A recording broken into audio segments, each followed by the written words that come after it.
WW voltando do intervalo, dando meu boa noite, meu agradecimento a Alberto Pfeiffer.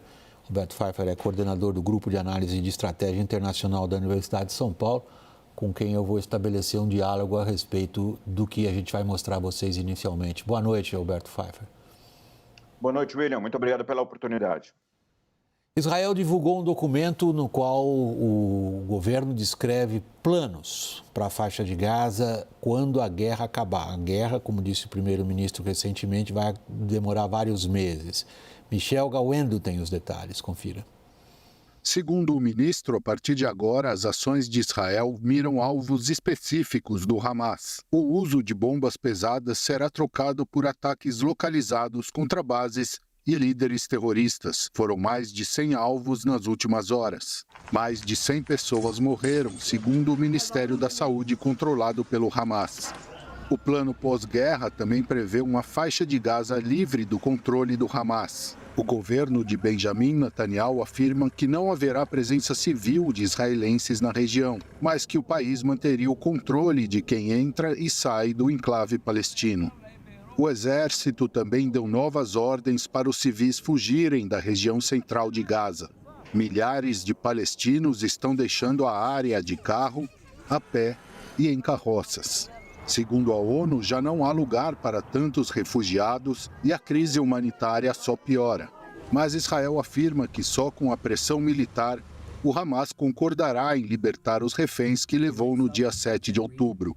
O Fórum da Família dos Sequestrados anunciou a morte de mais um deles. Tamir Adar, de 38 anos, foi capturado no kibbutz onde morava na fronteira com Gaza. A avó dele, de 85 anos, também foi sequestrada pelo Hamas e libertada durante a trégua em dezembro. Segundo estimativa de Israel, o Hamas ainda mantém 108 pessoas no cativeiro e os corpos de outras 23. O grupo se recusa a libertar os sequestrados antes de um cessar-fogo total. Depois do anúncio da nova fase da guerra em Gaza, aviões israelenses aumentaram os ataques contra o Hezbollah. Segundo o exército, os principais alvos são vilarejos libaneses perto da fronteira com Israel. O líder do Hezbollah, Hassan Nasrallah, fez um discurso também recusando qualquer negociação com Israel antes do fim do conflito.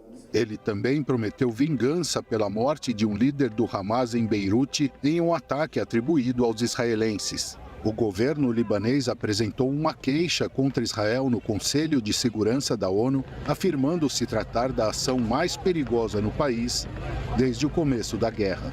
De Israel, Michel Gawendo, para a CNN Brasil. Bom, vou ficar aqui nessa câmera fechada, aqui nesse formato aqui, quando temos só um convidado e é remoto, a gente volta ao nosso padrão tradicional de TV fechada sobre news. Alberto Pfeiffer, há 2 pontos, eu vou voltar ao começo da reportagem. Há 2 pontos ali mencionados que eu acho que a gente precisa olhar para eles em primeiro lugar. Um é a definição das táticas militares israelenses a partir de agora. Funcionam? O outro, a definição do que Israel acha que é o seu grau de controle sobre Gaza, assumindo que as táticas militares do momento levem ao que foi o objetivo declarado lá atrás, depois do 7 de outubro, da extinção do Hamas e da destruição da capacidade do Hamas de comandar ou controlar qualquer coisa na faixa de Gaza. Alberto Pfeiffer. Bom, exatamente. Quando e se Israel conseguir alcançar o objetivo de decapitar o Hamas, isto é, eliminar a estrutura de comando e controle do Hamas, impedindo a sua reestruturação e garantindo o mínimo possível de perdas dos reféns ainda em controle do Hamas, aí sim será possível, de parte de Israel, declarar a reorganização de Gaza, conforme algum tipo de plano que começou a ser proposto nesta semana. Não é exatamente um plano, foi mais uma tentativa, um balão de ensaio.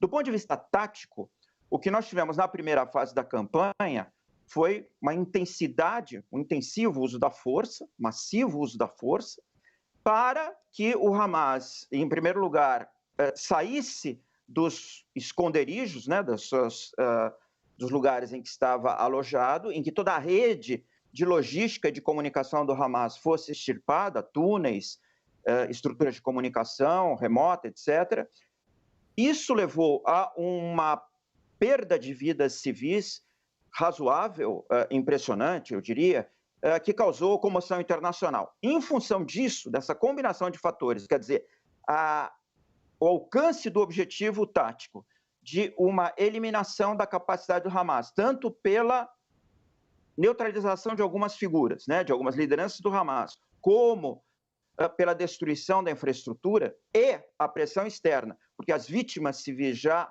alcançam cerca de 80 mil, sendo 23 mil mortos e 57 mil feridos na população civil, isso leva a uma mudança da tática de neutralização. Então, agora é a busca de alvos específicos. Isso provavelmente levará a uma redução dos danos infligidos à população civil. Se, William, como você pontuou, se conseguir avançar no objetivo da neutralização da capacidade do Hamas, com o uso dessa opção mais seletiva, mais focada, aí sim algum plano de reorganização de Gaza terá a possibilidade de florescer. Eu vou me dirigir à questão do plano logo mais. Eu queria só elaborar um pouquinho mais em torno da operação militar israelense. Israel está enfrentando na faixa de Gaza um grupo extraordinariamente bem organizado, o Hamas, mas organizado em linhas convencionais do ponto de vista militar. O Hamas tem brigadas, tem batalhões, os batalhões têm uma área territorial que eles cobrem, e quando um comandante de batalhão é eliminado, é morto pela ação militar israelense, imediatamente alguém ocupa o lugar. É um pouco diferente de uma célula terrorista tradicional, na qual a eliminação da cabeça da célula provavelmente fará com que a célula se extinga, porque ela não tem comunicação com outras células. Não é o caso do Hamas. Parece, na sua avaliação, que Israel se surpreendeu com esse grau de organização e que julgava que a sua ação de extinção do Hamas se desse em menos tempo do que está acontecendo? Do Hamas e dos outros movimentos que se alinham claro, ao Hamas, outros grupos que agem em conjunto. Exatamente, mas veja, houve uma grande preparação do Hamas, né, desses grupos, desses agrupamentos. Vamos dizer, a estrutura, tanto ofensiva como defensiva, organizada ou encabeçada pelo Hamas, foi preparada durante anos. E a surtida que houve em 7 de outubro demonstrou isso, né? Uma capacidade estratégica, tática, operacional impressionante. Então, não é de espantar que essa capacidade esteja instalada no território de Gaza. Gaza é um território pequeno, então, em tese, não seria tão trabalhoso para Israel, vindo com uma campanha terrestre, conseguir pouco a pouco neutralizar as posições do Hamas. Mas, ao mesmo tempo, a quantidade de combatentes e, vamos dizer, as posições ocupadas surpreendem, sempre porque eles têm o controle e o domínio do terreno, estão numa posição defensiva, que sempre é uma vantagem para uma das partes, né? E, de fato, o que poderia prever que nas surtidas de Israel, ou das forças de defesa de Israel, houvesse um desbaratamento da capacidade do Hamas de reagir, não é assim que está acontecendo, né? Agora, eu acho que o mais importante, William, é o colateral, é o civil, né? Esse está causando uma revisão das táticas empregadas pelas forças de defesa. Como você já assinalou. Eu tenho mais um minutinho, Alberto, eu queria a sua avaliação do grau de realismo desse plano apresentado hoje de Israel para o controle de Gaza, dado principalmente o que o presidente americano tem falado a respeito disso. É um grau de realismo muito baixo, é mais um balão de ensaio, é mais uma resposta ao governo americano, né? Vamos lembrar que o secretário Antony Blinken está na região, na Turquia, agora irá a Israel. Então, é o início de uma tentativa de se pensar em possibilidades. Mas, repito, isso acontecerá a partir do momento que o objetivo de neutralização do Hamas seja alcançado. Alberto Pfeiffer, eu queria aqui deixar meu boa noite, meu agradecimento pela sua disposição de participar aqui do WW. Alberto Pfeiffer é coordenador do Grupo de Análise de Estratégia Internacional da Universidade de São Paulo. Obrigado, Alberto. Obrigado, boa noite. Essa edição do WW fica por aqui. Boa noite.